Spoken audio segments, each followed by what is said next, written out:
Well, welcome to part 3 of a course or a seminar, fascinating seminar on Christian Zionism, presented to us by Dr. Gustavo Perennick, a well-versed scholar and teacher on the subject. The classes up until now have been fascinating, jam-packed with information and insights into the whole movement of Christian Zionism, going back, if I'm not mistaken, all the way back to the 17th century and bringing us right up into modern times. So I'd just like to welcome all of you, and we really look forward to another fascinating talk from our dear Dr. Perednik. Doctor, please lead us on. Thank you very much. I'm very happy to see you all again. In our first lecture, we discussed the birth of Zionism, its etymology, its roots in the Hebrew Bible, and the novelty it brought both to Jews and Christians, namely a change in the perception of history and in the image of the Jews.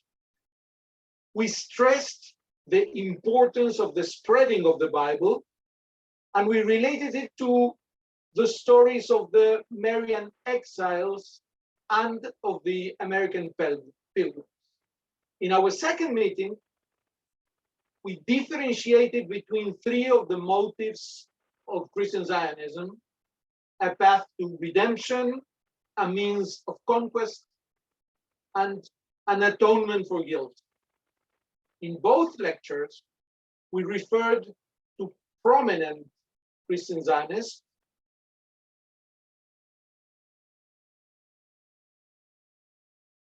English, French, and others. We saw basic books,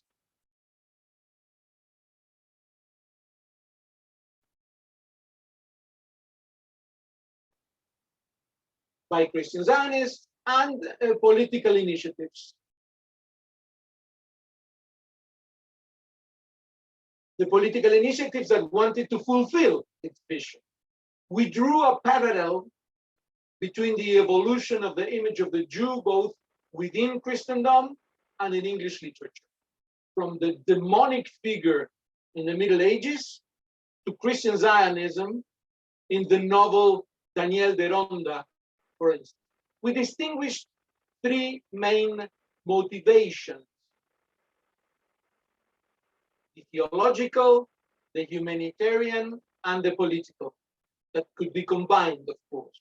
We saw movements that paved the way for restorationism, such as millennialism, pietism, the Moravian Church, dispensationalism, and evangelicalism.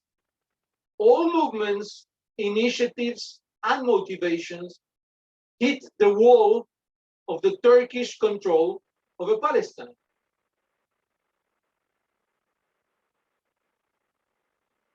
Today, we move the focus to the 19th century, and we will broaden the attention on Europe to include North America. We shall see the first signs of the collapse of the Ottoman Empire, signs that prompted Christian Zionists to take an active role. Indeed, we can sense in Christian Zionism a process that takes place in the world of ideas in general, namely, a beginning that is purely philosophical and develops into political on a further stage. Not only that, when ideas do become political, their first steps are somewhat awkward and they tend to fail. 5 examples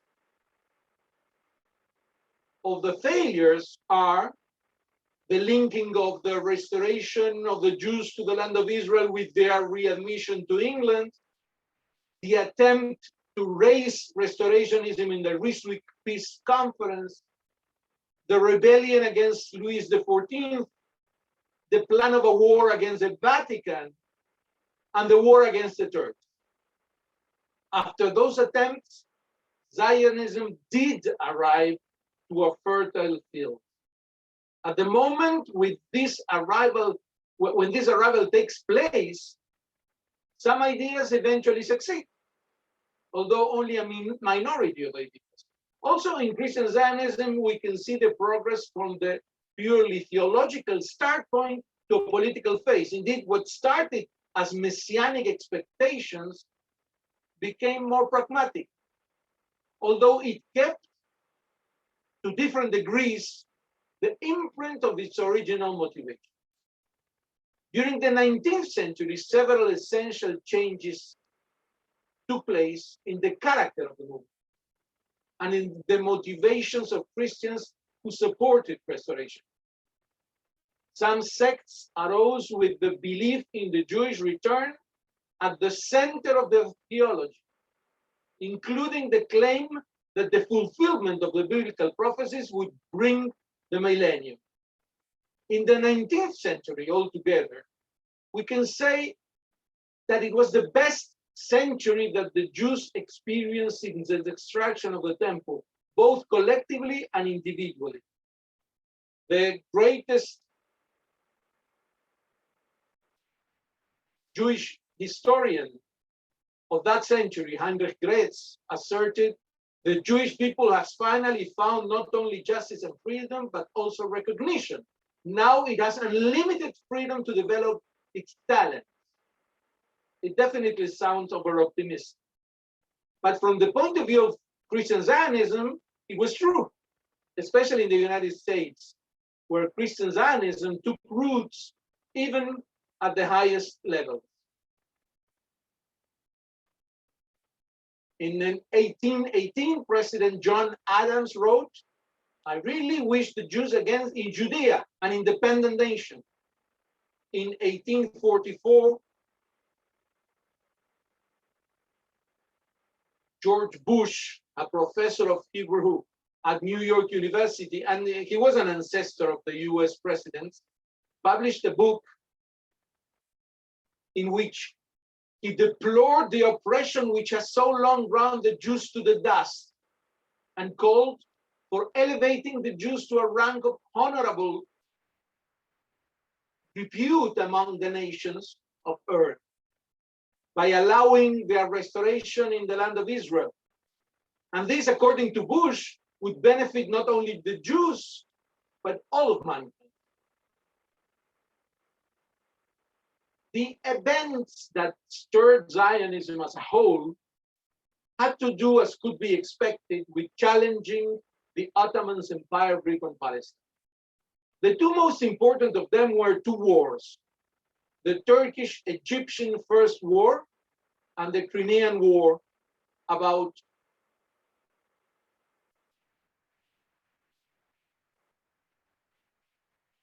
20 years afterwards.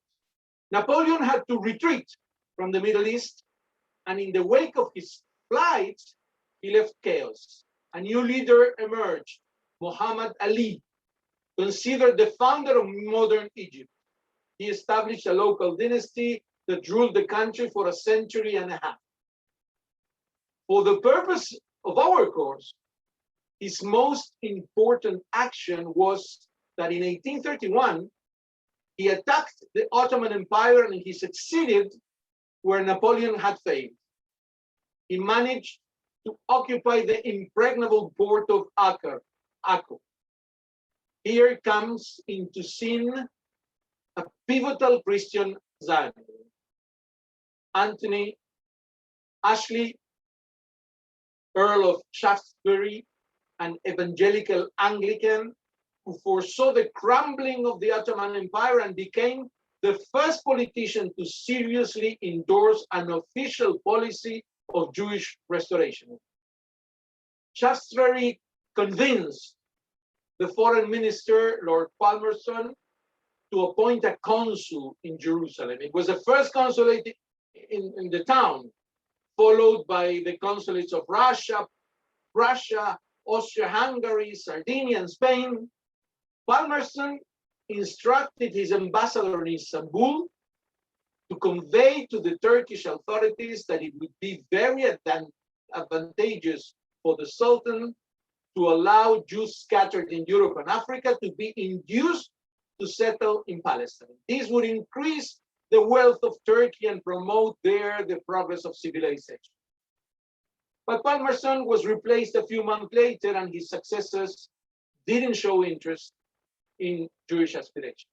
Obviously, the victories of Muhammad Ali also increased Jewish effervescence, and Shaftesbury found a Jewish partner for his plan, no less a figure than Moses Montefiore,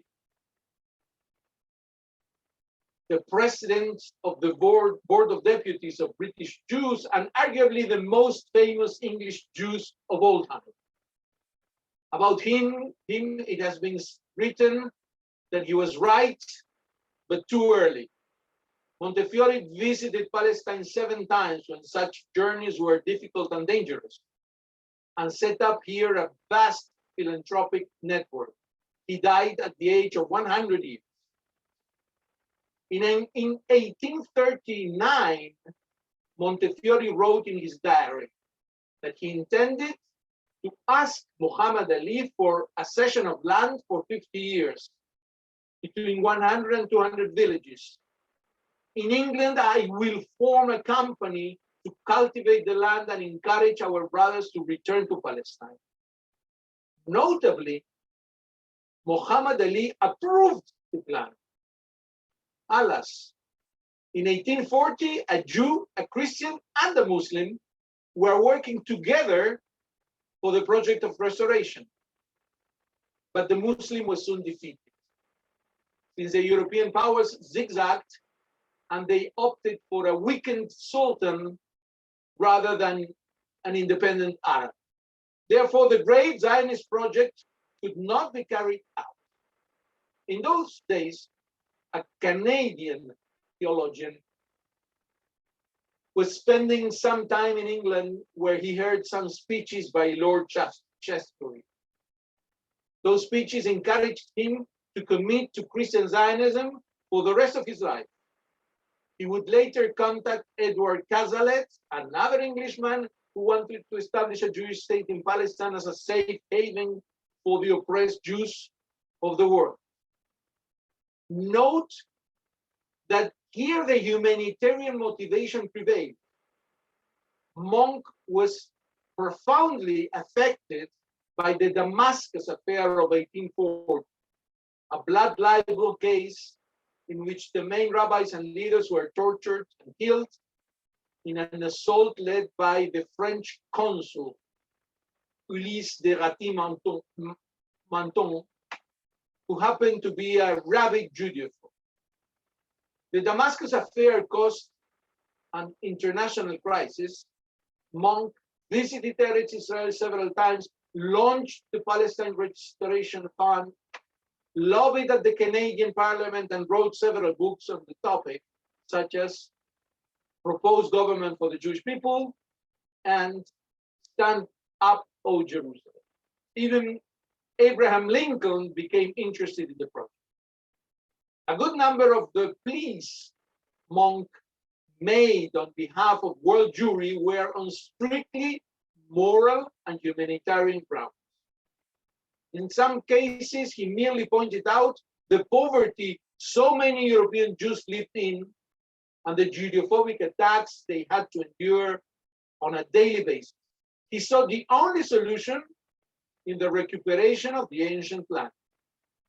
He also invoked moral responsibility, suggesting that in restoring the Jews to Palestine, the nations of Europe and North America would be atoning for all the injustices they had perpetrated on the Jewish people over the centuries. You can see in him the blending of the three motivations we have mentioned. Another important Christian Zionism within the British government was Charles Henry Churchill, the British consul in Damascus. His correspondence with Montefiore was the first recorded plan proposed for political Zionism. My most anxious desire is to see your countrymen endeavor once more to resume their existence as a people. I consider the object to be perfectly attainable, but two things are indispensably necessary. Firstly, says Churchill, that the Jews will themselves take up the matter universally and unanimously. Obviously, he didn't know the Jews if he used the word unanimously. Secondly, that the European powers will aid them in their views. It is for the Jews to make a commencement. There cannot be a doubt that under the blessing of the Most High, you would end by obtaining the sovereignty of Palestine. Get the five powers to advocate your view with the Sultan. Besides the political sphere, we should not forget the mission by the Church of Scotland in 1839 to report on the Jews in Eretz Israel. It published a memorandum to the Protestant monarchs of Europe for the restoration of the Jews to Palestine. The mission visited several countries on the way. Besides their missionary aim, they inquired about the readiness of the Jews to return to Israel as prophesied in the Bible. They wrote several books about their trip, notably Alexander Kite,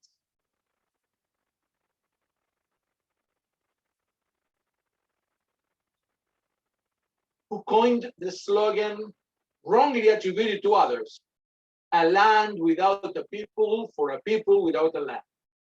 He wrote several other essays on biblical prophecy, and his son is considered the first person to photograph the land. Lord Lindsay wrote in 1847 after the trip, "The soil of Palestine still enjoys her Sabbath and only waits for the return of her banished children and the application to industry, and be all that she ever was in the days of Solomon." Another correspondence in those years that is worth mentioning was between Edward Henry, Lord Stanley, whose father became British Prime Minister the following year, and Benjamin Disraeli, who would himself become later Prime Minister. They shared the object of their life, a plan of restoring the Jewish nation to Palestine, a country admirably suited for them, buying from the Turks. But it was not only a question of writing. Three Christian groups were committed to Zionism: the Mormons, the Christadelphians, and the Adventists.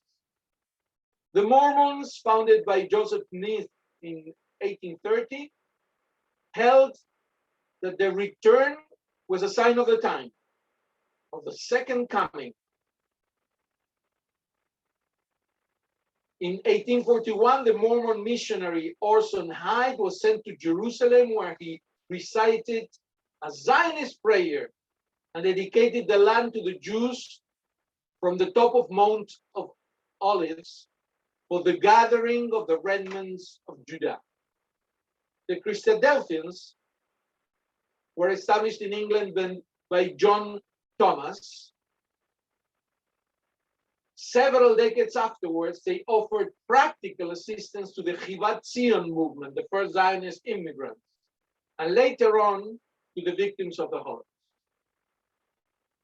Third place, Adventism is a branch of Protestantism born in the United States in the belief on the imminence of the second coming or second advent of Jesus. Several of the Adventist sects view the return of the Jews as a fulfillment of their beliefs, and some of them even move their center to Israel. The second crucial event after the first Turkish-Egyptian war was the Crimean War. That again saw Shaftesbury very active in what he considered an opportunity for political rearrangements in the Near East. In July 1853, Shaftesbury wrote to Prime Minister Aberdeen urging Jewish restoration as a means of stabilizing the region. In those times, France protected Roman Catholics in the Middle East and Russia, the Eastern Orthodox Church. A conflict about the rights of the Christians in Palestine provoked the war, and Russia lost it to an alliance. When Russian troops occupied the Danubian principalities, the Ottomans declared war on Russia and stopped its advance. Once again, the United Kingdom and France wished to preserve the Ottoman Empire for the sake of the balance of power in Europe. The Treaty of Paris ended the war with a loss of about 700,000 casualties. The Crimean War was prompted a renewal of French restorationism through three prominent personalities: Abraham François Pétavel, Ernst Laharan, and the Swiss Henri Dunant. Again, as you can see, it was first the British, then the French, and then the others. Pétavel was a Christian clergyman and professor in Neuchâtel who wrote Israel, People of the Future, and others, including the long poem, The Reestablishment of Israel. The second Frenchman was Ernst Laharan, private secretary of Napoleon III, who wrote The Reconstruction of the Jewish Nationality. The Jewish philosopher and Zionist forerunner, Moses Hess, published large portions of that work in his own major work. Jean-Henri Dunant, finally, the founder of the Red Cross, led by humanitarian motives, tried during almost a decade to awaken Jewish groups in Paris, London, and Berlin on behalf of Jewish settlement in Palestine. He himself founded in London the Palestinian Colonization Society. Dunant approached, among others, Napoleon III and the Turkish government. One more specific characteristic of the 19th century restorationism is that some millennialist sects, mostly American, engaged in settlements in Eretz Israel in order to wait for the second coming. I'm not including in this definition people that came for non-Zionist reasons, such as the Templars, but only groups who settled here to revive Jewish life. The best example was Mount Hope, a farm established northeast of Jaffa in 1853 by two groups of millennial Protestant Christians, one from Prussia and one from the United States. The Prussians were members of the Großsteinbeck family. Nobel Prize of Literature John Steinbeck was the grandson of one of them, and when he visited Israel in 1966, he toured the site. The American group was of Sabbath observant Christians from Philadelphia, who included the Dixon family. I mentioned the names because in June 1854, there was a double wedding on the farm between the Großsteinbecks and the Dixons. Their goal was to train the Jews of Palestine to farm and thereby accelerate the redemption. Again, you can see the change of emphasis. Even when the theological motivation is present, they were not coming to convert Jews, but to make them renew the land. American author Herman Melville, author of Moby Dick, visited the farm. He would write later in his poem, Clarel, the Hebrew seers announce in time the return of Judah to her prime. Some Christians deemed it them at hand, help reinstate the Holy Land. They faced many hardships, including malaria. But the event that made them give up was an attack by Arabs who murdered Friedrich Steinbach and raped his wife and his mother. Under pressure from the United States and Prussian consulates, the Ottoman authorities arrested the assailants and sentenced them to life in prison. But the trauma was too hard to endure, and they left the colony and went to the United States. In those years, Colonel George Gowler established the Association for Promoting Jewish Settlements in Palestine, which assisted the British Council in Jerusalem in training of local Jews for agricultural work. Some decades after his first writings of this subject, which I quoted, Benjamin Disraeli wrote in his article entitled "The Jewish Question is the Oriental Quest," that within 50 years, a nation of 1 million Jews would reside in Palestine under the guidance of the British. Besides the two wars I mentioned, the Turkish-Egyptian War and the Crimean War, there was other political circumstances that enabled Zionist fulfillment, such as the 1860 Syrian civil war, in which more than 20,000 Christians were murdered by Muslims and precipitated a French-led international military intervention. In the late 19th century, Restorationism was less messianic. It was mainly driven by the concern over the pogroms in Russia. We can see it in the work of Lawrence Oliphant.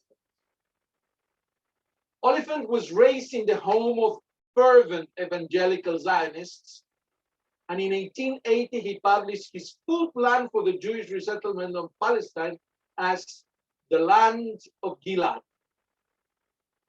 A few months later, the pogroms broke out across Western Russia, and Oliphant took responsibility for the refugees. He traveled with his wife Alice to Lvov and Brody, where the refugees were, in an attempt to direct as many Jews as possible to Palestine. However, the Sultan soon closed Eretz Israel to all Jewish settlement, and the Tsar forbid them to leave Russian land. Undeterred, Lawrence and Alice set sail to Palestine. They settled in Haifa and supported the embryonic Jewish settlement. His secretary was the author of Atikva, the national anthem of Israel. Oliphant was central in the survival of the new settlements of Rosh Pinah, Zichron Yaakov, by supporting them until the Baron Rothschild became involved to help. Oliphant was hailed as a savior, as another Cyrus by main Zionist leaders like Moshe Lilienblum, Peretz Molechkin, and Rabbi Shmuel Mohler. In 1887, the question reached the British Parliament, thanks to Edward Cazalet, the first Christian who regarded Eretz Israel as the spiritual and scientific center for Jewry, and he foresaw the idea of a Hebrew university in Jerusalem. Thus, there appeared a fourth Christian motive, the culture, that together with the religious, the humanitarian, and the political are present in Restorationism in varying degrees. In the United States, Protestant theologian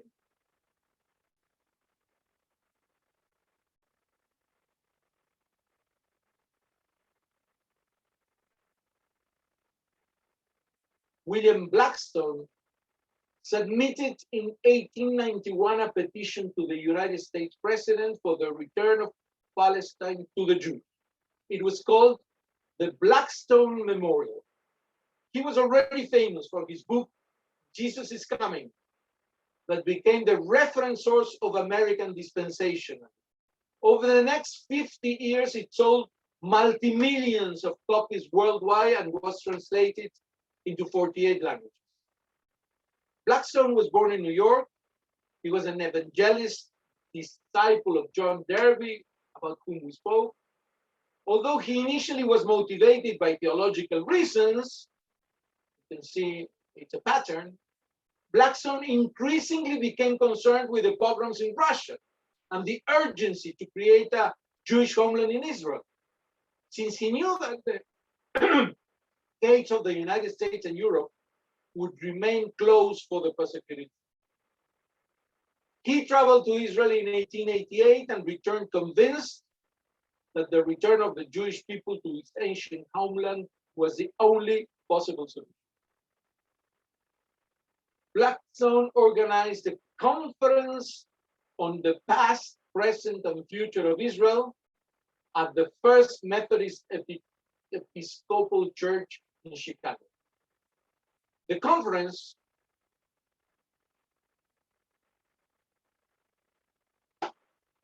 issued,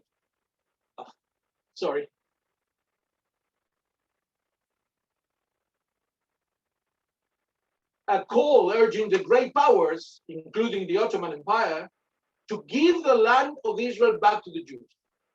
A year later, he led the petition drive, the Blackstone Memorial, signed by 413 prominent Christians, and presented to President Harrison, calling for American support of Jewish restoration to Israel. His petition preceded the ideas of Theodore Herzl. That is why Supreme Court Justice Louis Brandeis referred to Blackstone as the father of Zionism. Blackstone wrote, "Why shall not the powers which under the Treaty of Berlin gave Bulgaria to the Bulgarians and Serbia to the Serbians now give Palestine back to the Jews? These provinces were wrested from the Turks and given to the natural owners. Does not Israel as rightfully belong to the Jews?"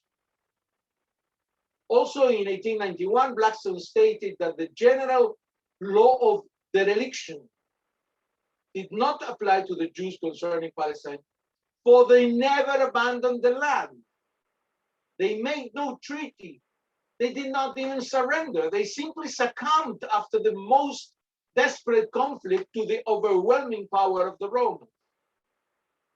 In 1916, Judge Brandeis requested that Blackstone reissue a modern Blackstone Memorial to President Woodrow Wilson for him to accept and support American Zionism. Thus, almost 30 years after his first memorial, Blackstone secured an endorsement from the Presbyterian Church and presented it to President Wilson, who was a believing Presbyterian.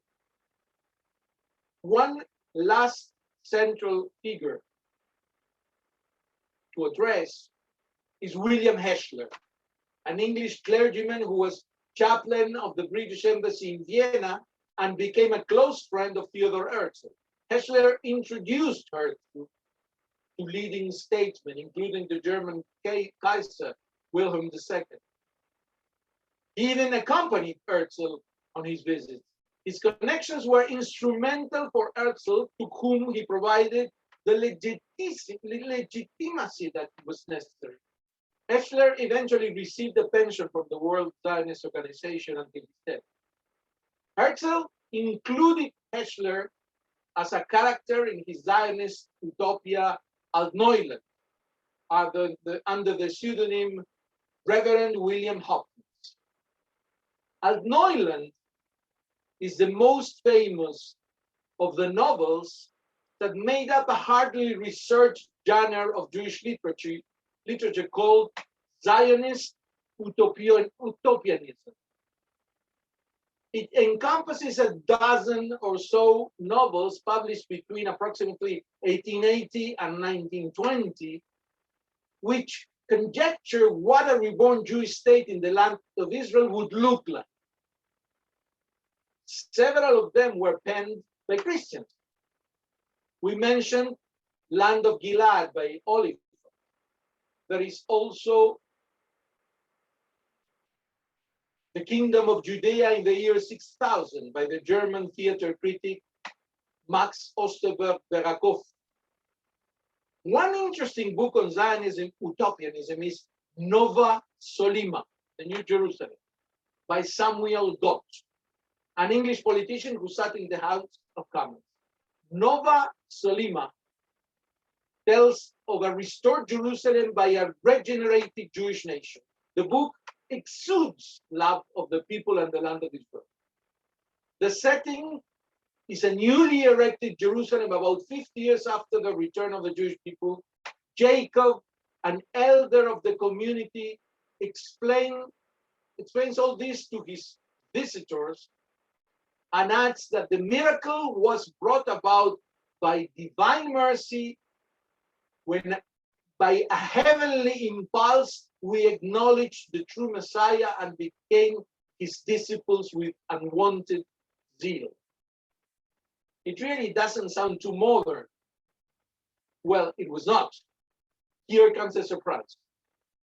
Nova Zolima was published in 1648, but it was published in Latin and completely forgotten.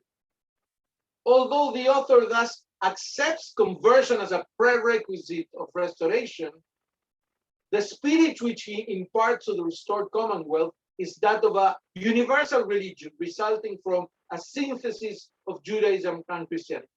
I include it in the context of novels of the 19th century for one simple reason. It was published in English 250 years after the Latin original was written and never read.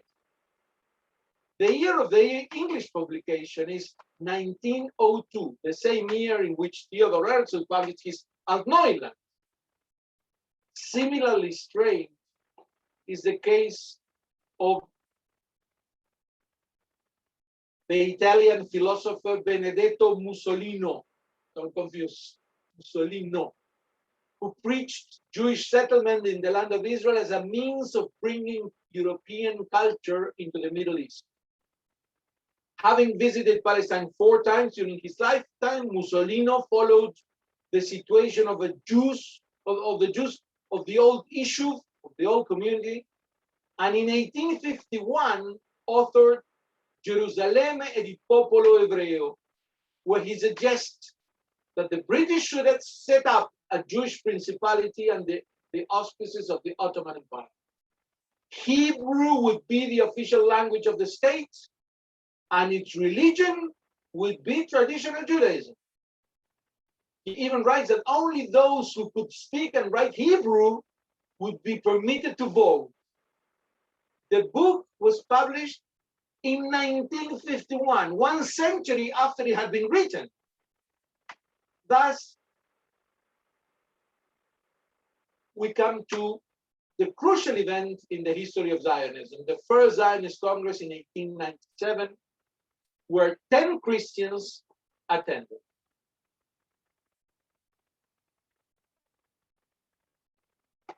Talking about prophecies fulfilled, Herzl wrote in his diary on September the 3rd, "At Basel, I founded the Jewish state.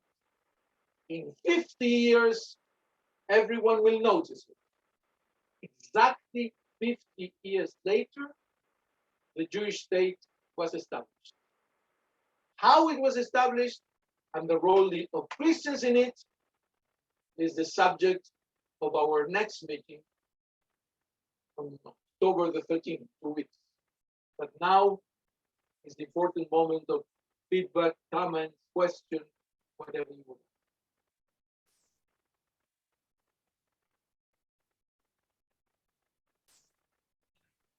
Thank you, Dr. Perednik, for another You're fascinating journey through the history of Zionism. If you could stop the share screen, Doctor, and then everyone could see each other. Yes. Thank you.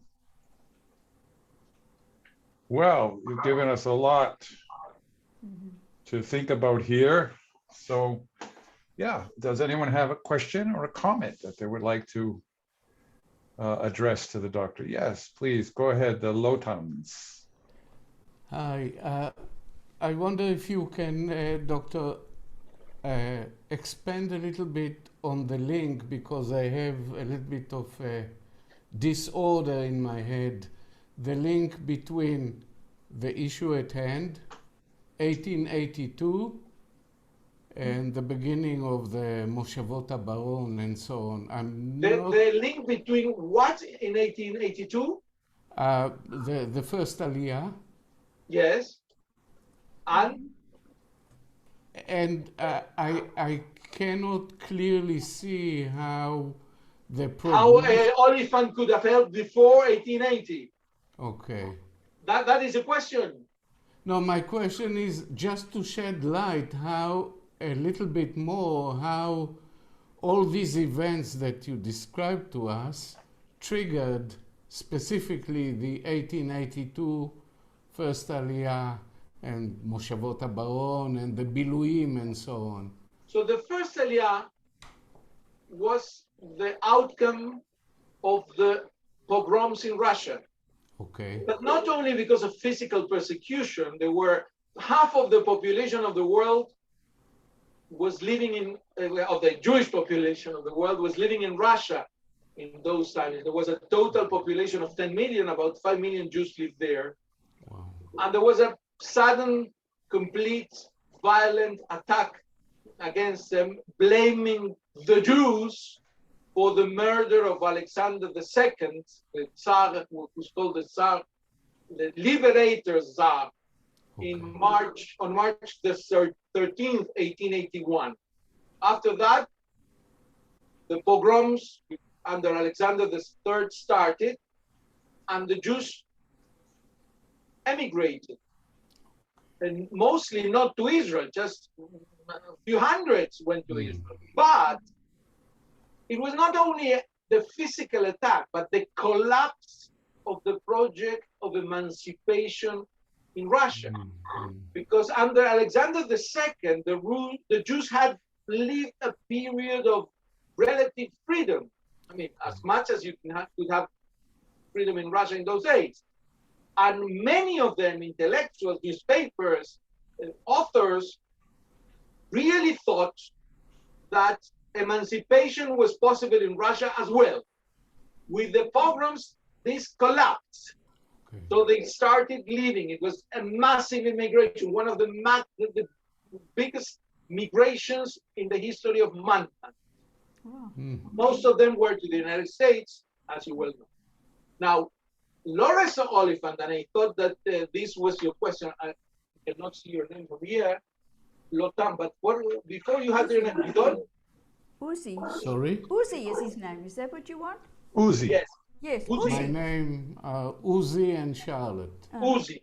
So I thought you meant Uzi. How could Lawrence Oliphant help the embryonic first Jewish settlements even before the first Aliyah?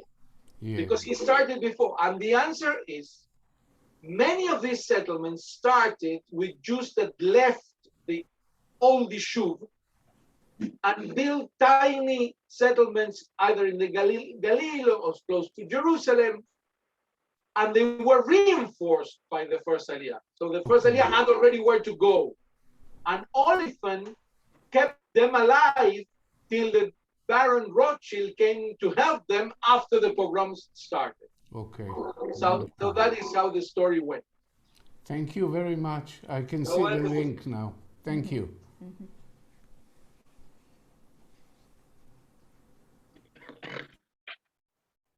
Anybody else? Question or comment? Yeah, go ahead, George. George. Was Charles Henry Churchill part of the Churchill family, the Duke of Marlborough? Definitely, he was part of the Churchill family, but I'm going to tell you the truth. I looked and looked for some relationship between him and Winston Churchill, Yeah. and I couldn't find it. Right. I think he was an ancestor, but I didn't want to say it because I just couldn't find it. So I prefer to avoid mistakes. Well done.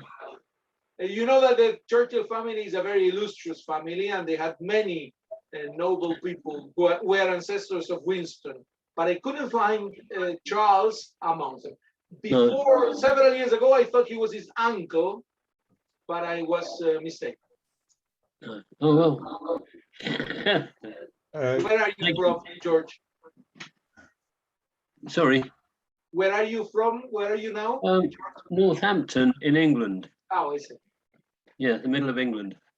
So, Doctor, you mentioned Muhammad Ali and his support for Zionism. What was the reason? Were there political reasons, economic? Why would he support Zionism? Well, it's difficult to know exactly what was his motivation, but let's put it in this way. He wanted to topple the Ottoman Empire. What started as a campaign to make Egypt independent of the Ottomans, since he was very successful with this, he decided that he was going forward and just topple the Ottoman Empire as a whole. And for that, he needed some allies. There was a Jewish population in Eretz Israel, in Palestine, that could become his ally immediately if he supported the creation of a national home for them. But not only that, when he saw that there were prominent Christians close to the British government, for instance, who were very interested in the idea, he thought that was his way out politically to survive his ambitions. He didn't have anything against the Jews. Probably he didn't have anything for either. But he saw politically that it was the most convenient thing to do. And then he accepted the plan. By the way, when I say he accepted the proposal by Moses Montefiore was going to buy from him towns. That means a lot of money. And he couldn't, it was an offer he couldn't refuse. So this is a combination of interest that made him be favorable to the project. Interesting. So he didn't have the same kind of religious motivation that we find in modern day Islam. Excellent point. There is some Muslim Zionism, which is not part of our course for obvious reasons. It wouldn't justify a full course on Muslim Zionism. I would say that it's very tiny, but it's growing. And there are some religious components in it as well, because there are several surahs in the Quran that point out that the Jews are the real owners of the land. And some Muslim clerics would quote them and say, in Saudi Arabia, noticeably. There are some in Kuwait and the Arabian Peninsula, but it's a very small group. This was not part of Muhammad Ali. I mean, he was a very, first of all, not an intellectual, to put it mildly. And secondly, he didn't proceed because of his faith. He proceeded because of power. So you do say, if I understood you correctly, that this kind of movement of Muslim Zionists is growing today. Is that? Yeah, I said it's growing, but when you say growing, you can know growing means that it was in 0.00001%, and now it's in 0.0002%. So that also means that it's growing. You can't compare its influence to Christian Zionists. Yeah, no. But I mention it because it does exist. It's a fascinating phenomenon. Yes. Absolutely. That I mean, Muslims that believe that Zionism is just justified from an Islamic point of view. Right, theologically. Correct. Yeah, we do. We hear that more and more. I have interviewed some Muslims Yeah. who hold this position. It's a fascinating issue. Okay, it's another topic, and we could address it in our last meeting when we deal more with contemporary issues. Yes, George, I see George. Well, Jose had his hand up. I think Yeah, Jose let had his Jose. hand up first here. I'm sorry, you conduct it. I was going to ask a question, but I don't know now if I was going to say that we know somebody who is a Muslim, and in principle he is a Muslim Zionist. But I wanted to ask Gustavo about what are the consequences that this position bring for these Muslim Zionists within their own communities, because it's quite a controversial issue considering the Palestinian, the problem with the Palestinian. That's one thing. So I wanted to hear that, because Well, I know that this man I have had want to tell you, I'm sorry, you didn't finish. I know that this man have had a backlash, and he has been even kicked out of his community and so on, just for that reason. And the other question I wanted to ask you, taking advantage of this, is about, I got in front of me, and I have to be honest, I am a Zionist, full stop. But there is here this Jewish voice for peace, and they are calling Zionism false. And they are saying that they opposed Zionism here because they involve this concept of colonialism and so on and so on. So again, what would you tell these Jewish members of the Jewish community that believe in this, that Zionism is false? What's your opinion? You mentioned two subjects. The Muslim, we leave it there. You're right. In some cases, they are very kind of banned in their communities or whatsoever. One of their leaders was the head of the Muslim community in Italy. In Italy, he could express himself very freely, but it doesn't happen the same in the Arab countries, which most of them, if not all of them, are dictatorships. And therefore, it depends on the whim of the government whether they let you or not. But it's another topic. The main thing that you're mentioning now, Jose, and I can see that it bothers you a lot, is what about those Jews who oppose Zionism? So I must tell you again, this is not a new phenomenon. First of all, you see Jews expressing any idea, crazy, mad idea that you can think about, you'll find the Jew who supports. So the fact that a Jew says something doesn't mean anything from the point of view of the act. Yes. So first of all, from the tactical point of view, I'm telling you, forget about his being Jewish or non-Jewish, and don't let him say, well, I am Jewish and therefore I can express an idea better or whatever, because that is not true. I mean, you can think about whatever you want, but if you're saying nonsense or a lie, I will refute you, whoever you are. First rule. Second description. Most of Jewish anti-Zionists today come from the left wing, such as the movement that you just mentioned. Most of them don't have absolutely any expression of Judaism, but only that they hate Israel. That's their only Judaism. So they saw that they were completely assimilated, didn't have absolutely any contact with anything Jewish, but they saw that by publicly identifying themselves as Jews, they can attack Israel with more efficiency. And that's what they do. And that's what they do. So what are their arguments, colonialism or whatever? I must be very blunt. We Zionists, either Christians or Jews, have one big advantage, which is that in order to attack Israel, you must lie. At some point you lie. There is no way out.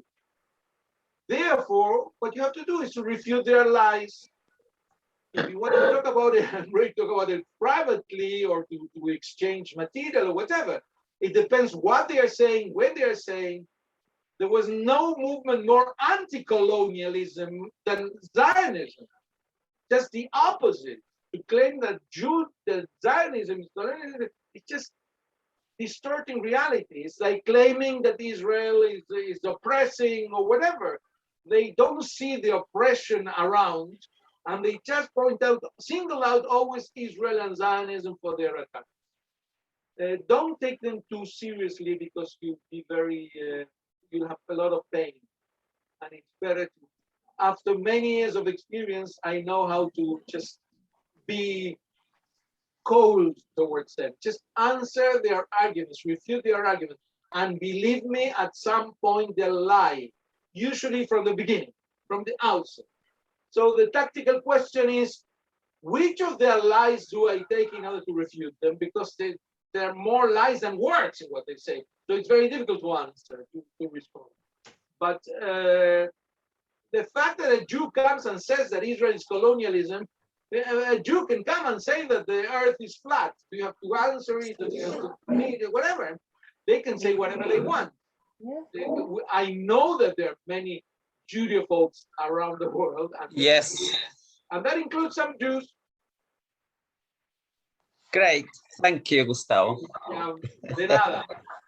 Con gusto. Yes, George. There you're again.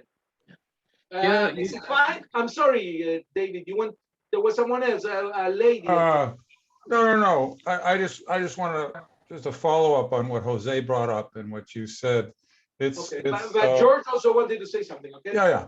It's interesting to think of the motivation, Jose, of these, liberal Jewish people who tend to believe that by, holding a liberal kind of agenda, they will be able to connect with, international powers, and Israel or Judaism will be more acceptable. Jewish people would be seen as kind of more acceptable in those spheres, and that, most likely they are in for a big surprise. And I know the doctor can address that. He has written extensively on the idea of Judophobia, I think you call it, Dr. Perendik. Of Jews. And he would really be able to address that. But that's a real problem for the Jewish people themselves, who are still looking to be accepted, as Jews in the world. Yeah, it's true. And you'll find even Israelis who stand with the same idea. So can you imagine what problem you will have when someone tells you, I am an Israeli and I hate the Jews? What will you do then? You have to skip the first part of it. I don't care who you are. I'm not a racist. Don't tell me where you come from. Just tell me what you think. And what you're saying is a lie and an aggression. And I'm going to show you why. George, did you have another comment? Yeah, well, yes. You mentioned the Earl of Shaftesbury, the late, 19th century. He had quite a few friends, like in England, like Charles Haddon Spurgeon, who was believing in the return of the Jews, and Bishop J.C. Ryle. He was a Bishop of Liverpool, and he said, that the Jews would return to Israel. Do you have any sort of information from their backgrounds? Yes, I do. But the problem is that, this problem you have with almost any topic you take, which is you cannot cover everything. In order to prepare these classes, these lessons, the most difficult task was what not to include. I just cannot cover everything, and I try to cover what is most representative, or give a balance between countries and periods and ideas. But if you want a very specific, on a very specific personality, I would be very happy to send you material. Just write to me and saying on whom you are interested, and I'll be happy. Okay. Thank you. You're very welcome. Yeah, Tobias? Yeah, just a question. So you mentioned... Yes, you are from Germany, aren't you? Yeah, right. So you mentioned the argument, I think, from one of the Christian Zionists empty land for people without land. So Yeah, it was his motto. Yes. yeah, I once had a big argument with a Palestinian lady because she was giving a narrative that basically once the land was completely ours and then the Jews got in, you know, and that's a kind of contradicting narrative. So how would you put it? Was there a mentionable Arab population in the land during this time, or was it basically empty the land? So that's the question here. Excellent. Thank you for the question. First of all, this is a typical case in which they present several mistakes together. And I think that they do it on purpose in order to confuse you. You don't know where to start. Because if someone comes and says, because usually this motto of a land without a people for a people without a land is attributed wrongly to Herzl. And when someone comes and says, Herzl was so confused and didn't have the slightest idea of the Arabs that he coined this sentence. I'm challenging you. Will you start by correcting history and saying, no, Herzl never said something like that? Or will you start by refuting the content of the motto? We don't have to argue about it, or to debate it. I'm just telling you, these are the difficulties with which you have to deal from a tactical point of view of how to debate with anti-Zionists. Now, as to the content of the sentence, he was completely right. He didn't mean people as persons. He meant people as a nation. The problem in English is that you have this two meanings in the same word. You can say people are tired of I don't know what, and you can say the Jewish people, and meaning the nation. Both are. You can use it if you use the verb, then you know if it's the people is or the people are, whether you're saying nation or person. But he meant a land without a nation, and that was completely true. There was no a Palestinian nation. And the only times in which the word Palestinian was used was to apply to the Jews. And that was till the very birth of Israel. The Palestinian Symphonic Orchestra, which is the Israeli for the Bank of Palestine, the Palestine Post. Everything was called Palestine and was only by Jews. Once I gave a lecture in Spain, and one came to me telling me, look at the degree of confusion that the Palestinians fought the fascist dictatorship in Spain because there was a Palestinian brigade fighting together with the Republicans, which is completely true. But the names of the people in the Palestinian brigade were Abramovsky, Moishe. They were all, not 90%, all of them were Jews, and they were called the Palestinian Brigade. And this, one of the victories of anti-Zionism was to kidnap the word Palestine and make people think that before Israel, Palestine was a nation. There were Palestinians. This is a lie. So it was also true from the point of view of person. When you read, for instance, the description of Innocents Abroad, the book by Mark Twain. Mark Twain and his trip to Eretz Israel. He describes a land where there's no one. You could walk and travel for kilometers without meeting with anyone. So there is some true also in the fact that there were no people. But if there were people, they were just Arabs, not Palestinians, not a nation. There was never a Palestinian state. This is a basic truth. Never, ever a Palestinian Arab state. The only times in which Palestine was an independent country was when there was a Jewish republic here, a Jewish state. So therefore, I have nothing against the motto, but it was not Herzl who said it. That's the only correction I would say. Did I answer to you, Tobias? Yes. I think Richard has your hand up. So would you like to make a comment? Yes. Hi, I'm Richard from Germany. Hello. I have a question. Maybe it's not directly related to the topic today, more about Zionism in general. When I thought about Zionism, what is the teaching or what is the lesson about the 10 lost tribes? Are they also reflected in those people who thought about Zionism in the 19th century, maybe? No, the 10 lost tribes is a topic for endless debates and discussions. People who claim that the Afghans were descendants, the Englishmen were descendants, the Japanese, the American Indians. Now it's the Many, Taliban. many tribes all over the world. Someone will find their link to their 10 tribes, and maybe one of them is right. I really don't know. I'm saying this without any derision. It's a academic debate, if you want, or cultural debate, but it has nothing to do with Zionism. Zionism is for the 2 tribes that did survive. Judea was destroyed by the Romans, the Jews were dispersed on earth, and we are coming back. It's clear. That's a simple point. All the rest you can add. I mean, okay, there is some lost tribe that is finally found in the Mishnah, you know, this book of laws.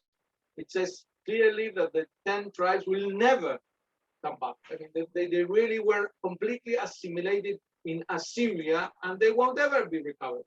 But even if someone meets a tribe that could belongs, for instance, the Ethiopians that claim that they went there as part of the 10 lost tribes, okay, we can deal with it, but it's a minor detail. Zionism deals with the Jews that were Jews during 2,000 years and they came back to their land, not with Jews that were lost and then suddenly they were recovered. These are a tiny minority. Okay, I just thought about it, but it's not so important. Yeah. I think it is important just to say also, Richard, that one of the fundamental goals written, in the Declaration of Zionism is that it would be a homeland for Jewish people all around the world. That's a foundation of what Zionism is, a very important foundation in understanding what Zionism is, to provide a homeland for all Jewish people in the world. So I think I'm going to wrap this up, if I might. I would like to just suggest a topic, Doctor. You brought it up. I didn't know if you intend on addressing it next. Also to say, we are not meeting next week. Next week is the holiday, is the final days of the Feast of Tabernacles. So we will not be meeting here next Sunday. We will be meeting the Sunday afterwards, which I believe is October 3rd. Correct. October 3rd, right? I think you all have that. So don't forget that. You mentioned briefly as one of the motivations for Christian Zionism is conversion. In fact, I think you said conversion, someone you mentioned, I can't remember who, I'm sorry right now, but conversion as a prerequisite of restoration. That is a topic, almost in daily conversation today in Israel and in the leadership and amongst the Jewish people. Can we trust these Christian Zionists? Are they really only looking to convert us all to Judaism? And I'm not looking for a theological position on this. I would love to hear from you and from your studies and from your research, what you are hearing and how you might, kind of dissect that and help us understand a little bit more about what these Christian Zionists are kind of really thinking, you might say. The conversion prerequisite was part of it at the very beginnings. The bulk of Christian Zionism slowly went from that to, well, we wish they would convert, and finally to, well, God will decide whether. Right. So this progress has to be acknowledged. Right. Second Okay. point, you have Jews that are very suspicious, as you well said, and many Jews who are not. For instance, me, but I would separate the two aspects.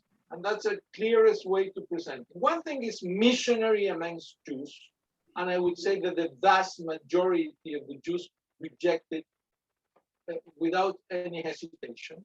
No one wants to be the object of someone singling him out to change his faith. It's a normal reaction to it. And another thing is Christian Zionism.